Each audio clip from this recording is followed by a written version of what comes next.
So I'm Neal Peres da Costa, and I'm Professor of Historical Performance here at the Sydney Conservatorium of Music, the University of Sydney.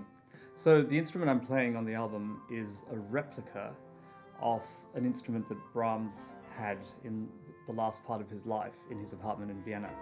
The original was made by a man called Johann Baptist Streicher, and it's very interesting. Streicher comes from a long line of makers. So Johann Baptist's mother was Nanetta Streicher, who actually made a piano for Beethoven, and her father was Johann Andreas Stein, who made a piano for Mozart.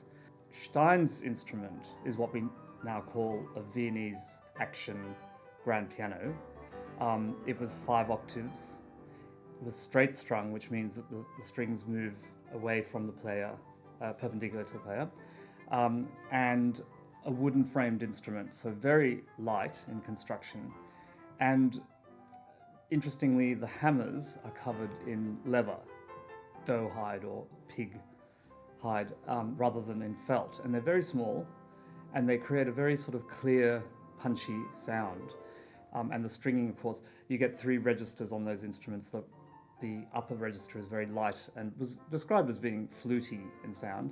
The middle register is warm and orchestral, so if you played a piano concerto on it, for example, the middle sound would fit in very well with the orchestral range, instruments.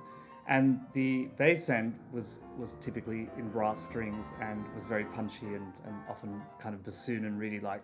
So composers of that period, Mozart, Haydn, and even early Beethoven, they knew those registers and they wrote their music accordingly so that, you could get beautiful balance between the left and right hand and these great light singing melodies, but the left hand could rumble around and wouldn't interfere.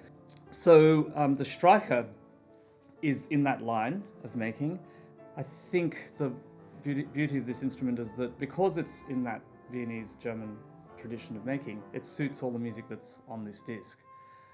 We've got the Beethoven, obviously, the Schumann, and then the Brahms sonata. So for me, it's the right sort of sound world to work, and particularly working with the Cor Anglais and modern Cor Anglais.